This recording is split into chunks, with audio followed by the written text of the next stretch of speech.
Artificial ফ্লাওয়ারের বাংলাদেশের সবচেয়ে বড় মার্কেট হচ্ছে বিসমিল্লা টাওয়ার।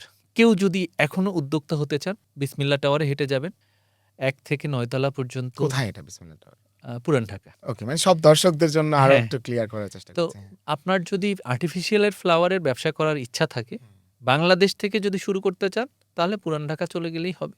আর চায়না তো আপনি আলিবাবা গেট দেখলেই পাওয়া যাচ্ছেন। এরপরেও যদি আপনার মনে হয় যে আমি আরো বড় আকারে শুরু করতে চাই, তাহলে ক্যান্টন ফেয়ার আপনার জন্য সবচেয়ে ভালো জায়গা। আমি সবাইকে বলব যে ছোট করে শুরু করা ভালো। অনেক বড় ইনভেস্টমেন্ট না নিয়ে আমি যে বিক্রি করতে পারি, এইটা বোঝা আগে জরুরি। মিনিমাম ভায়াবল প্রোডাক্ট, হ্যাঁ, এমভিপি করাটা খুব জরুরি।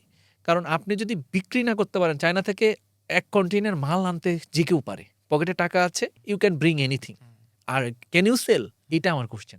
আপনি যদি বিক্রি না করতে পারেন, ওই ১ কন্টেইনার বোঝা আপনার কাঁধে চেপে বসবে, আপনার মাথায় চেপে বসছে। আপনি ঘুমাতে পারবেন না ১ কন্টেইনার মাল চিটাগাং পোর্টে এসে পড়ে থাকলে। যেকোনো ব্যবসা নামার আগে আপনার প্রথম কোয়েশ্চেন কিংবা প্রথম যে ব্রেকটা করতে হবে, where I do sell the product, who is the customer. Plastic ফ্লাওয়ারের কাস্টমার কারা এবং কোথায়? প্লাস্টিক ফ্লাওয়ারের কাস্টমার হতে পারে একটা আপকামিং ব্যাংক। এটা কিন্তু অনেকে জানে না।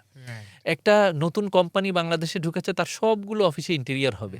সেখানে এই আপনাদের এখানে ২টা গাছ দেখতেছি, এটা যদিও ন্যাচারাল গাছ। এই গাছগুলো দিয়ে তারা অফিস সাজাচ্ছে। এখন যদি একটা ব্যাংক ৫০টা ব্রাঞ্চ শুরু করে, তার জন্য কিন্তু তার গাছ দরকার ৫০টা ব্রাঞ্চে।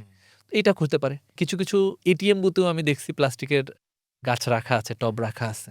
সো যাদের বেশি এটিএম বুথ আছে, তাদেরকে আপনি রিচ আউট করতে পারেন। ইন্টেরিয়র প্রজেক্টের জন্য হইতে পারে। হাউসহোল্ড আমি সবার পরে রাখতে চাই সব বিজনেসে। কারণ এইটাকে আপনাকে 1 to 1 যে তাকে রিচ করতে হচ্ছে। আমি সবসময় বিজনেসে B2B কে প্রায়োরিটি দিয়েছি B2C র আগে বা এবং D2C র আগে। পৃথিবীতে যত বড় বড় কোম্পানি আছে, এভরিওয়ান B2B মেইন। রাইট। তো আমরা চেষ্টা করি যেন আমরা কাস্টমারের কাছে পৌঁছানোর আগে who is the big client.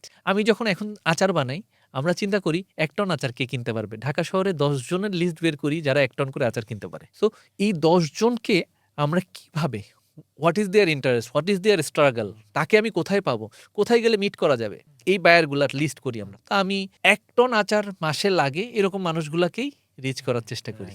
একদিন হয়তোবা আপনার এতগুলা রিটেল শপও হয়ে যাবে নিজেরই, যে আপনি নিজেই আর বিজনেস টু বিজনেস এবং ডিরেক্ট আপনার আমরা কখনোই হয়তোবা B2B টা বন্ধ করতে চাই না। করব না, এটা কারণ তো এটা প্রশ্নই এটা আসে না। হচ্ছে হ্যাঁ। যেকোনো বিজনেসের ফুয়েল। আরএফএল থেকে শুরু করে প্রাণ থেকে অনেক বড় বড় Everyone, কোম্পানি আছে, everyone. তাদের নিজের অনেক বড় বড় শোরুম আছে। স্টিল তাদের সবচেয়ে বড় market I think dealership. Dealership.